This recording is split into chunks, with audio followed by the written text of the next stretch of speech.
Elite தியரியில் பார்த்தோன்னா classic elite வந்து இலைட்னால என்னது? இலைட்னாலே ஹை கிளாஸ் பீப்புள். ஹை கிளாஸ்னால் நிறைய காசு வச்சுருக்கக்கூடிய மக்கள், அதிகமான சொத்து இருக்கக்கூடியவங்க, அதிகமான பவர் இருக்கக்கூடியவங்க, அவங்க தான் இலைட்டிஸ்ட் அப்படின்னு சொல்லுவாங்க நம்மளோட சொசைட்டியில். ஸோ இலைட்ஸ் வந்து எப்பயுமே என்ன நினைப்பாங்கன்னா டெமோக்ரஸி வேணும்னு நினைப்பாங்க. ஏன்னா டெமோக்ரஸியில் they can play any kind of thing. Sometimes மொனார்க்கும் வேணும்னு நினைப்பாங்க. பட் இப்போ இருக்க எலைட்டிஸ்ட் வந்து டெமோக்ரஸி தான் வேணும்னு நினைப்பாங்க. ஏன்னா டெமோக்ரஸின்னு வந்துருச்சுன்னா பீப்புள் ஹேஸ் டு டிசைட். அந்த மக்களை எப்படினாலும் டிசிஷன் எடுக்க வைக்க முடியும் அவங்களால. இப்போ நான் காசு கொடுத்தா எனக்கு ஓட்டு கேட்க முடியும். என்கிட்ட காசு இருந்தால் அவங்க எல்லாருக்கும் 50,000 கொடுத்து எனக்கு ஓட்டு போனால் போட்டுருவீங்க. போட்டால் நான் 50,000 தானே, எல்லாருக்கும் நீடு இருக்குது. இப்போ இல்லை நான் வந்து 50,000 வாங்க மாட்டேன்னு சொல்லி போடுறது 1-2 பேர் தான் இருப்பீங்க. ஸோ அவங்களால அந்த இடத்துல ப்ளே பண்ண முடியும் ஒரு ரிலேட்டிஸ்டால் அந்த கார்ட்ஸை. ஏன்னா தே ஆர் ஸோ பவர்ஃபுல். உங்கள்கிட்ட இருந்து கொடுக்குற மாதிரி கொடுத்ததுக்கப்புறம் 1000 வழியில இருந்து உங்கள்கிட்ட இருந்து வாங்கிட முடியும். But that is different. அது வந்து டேரெக்டாக இருக்காது, இன்டெரக்டாக வாங்க முடியும். இதில் வந்து கிளாசிக்கல் இலைட் என்ன சொல்லுவாங்கன்னா power always lies with elite, democracy is a myth அப்படின்வாங்க. டெமோக்ரஸின்னு ஒன்றுமே கிடையாது. Power always lies with the elite. எப்பயுமே எந்த கண்ட்ரியில் எந்த டைமில் எடுத்துட்டிங்கனாலும் இலைட் பீப்புள்கிட்ட மட்டும்தான் பவர் இருந்திருக்கு. ஒரு இலைட் இல்லாத மக்கள்கிட்ட, ஒரு நார்மல் மக்கள்கிட்ட பவர் இருந்ததே கிடையாது. அது நீங்கள் ஹிஸ்ட்ரியில் எடுத்து பார்த்தீங்கன்னா அப்படி தான் இருக்கும். பவர் எப்பயுமே ஒரு இலைட்டான மக்கள்கிட்ட தான் இருக்கும். ஒரு காமன் மேன்கிட்ட என்னைக்காச்சும் பவர் இருந்திருக்கா? பவர் இருக்க பொசிஷனுக்கு வந்துருக்கு ஒரு ஆஸ்பயரே பண்ண மாட்டார். அதுக்கு தான் அந்த எக்ஸாம்பிள் கொடுத்தேன். ரெண்டாவது வரணும்னா அவ்வளோ ஸ்ட்ரகிள் இருக்கும். அதை தாண்டி எத்தனை பேர் வந்திருக்காங்க அந்த இடத்துக்கு? வர்றதுக்கான நெசரி டூல்ஸ் அவங்ககிட்ட இருக்காது, நெசரி நெட்வொர்க் இருக்காது. எப்பயுமே இலைட்டிஸ்ட். அதுதான் கிளாசிக் இலைட்டோட வியூ பாயிண்ட். இலைட்டை மட்டும்தான் பவர் இருக்கும் அப்படின்றது.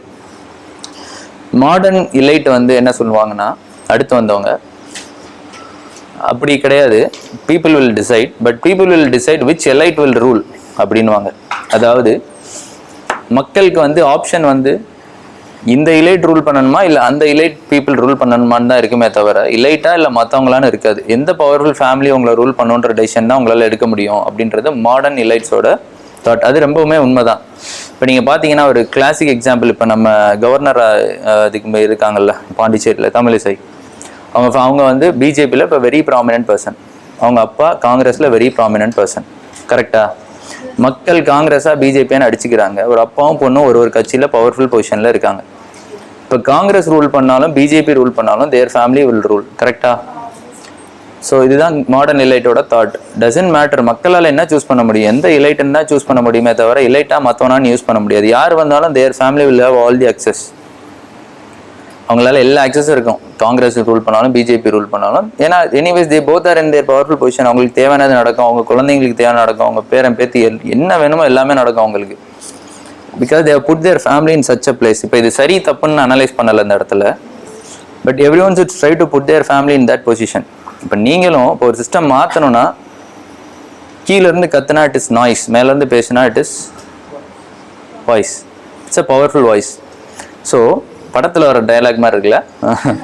ஸோ அது மாதிரி ஒரு சிஸ்டம் மாற்றணும்னா you have to follow the system and you have to reach the top and you have to change. கீழேருந்து மாற்றணும்னா மாற்ற முடியாது. ஏன்னா மேலே இருக்கவங்களாம் வெரி பல்வார்க்ஸ் ஆஃப் பவரில் இருப்பாங்க. அவங்களெல்லாம் அப்படி கொசு அடிக்கிற மாதிரி அடிச்சுட்டு போயிடுவாங்க.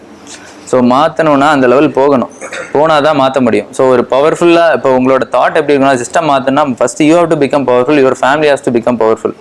ஸோ நீங்கள் எப்படி உங்களை ஒரு இலைட்டாக எடுத்துகிட்டு போக முடியுன்றத தான் நீங்கள் பார்க்கணும். எல்லா இலைட்டிட்ட இருந்து காசை வாங்கி கொடுக்கணுன்றதை தாண்டி எல்லாரும் இலைட்டாக மாறிட்டா எப்படி இருக்குன்ற தாட்டில் தான் நம்ம இருக்கணும். அப்போ தான் ஒரு ஈக்குவாலிட்டியை கொண்டு வர முடியும். இப்போ 1% தான் பணத்தோடு இருக்காங்க, மிச்சம் 99% காசு இல்லை.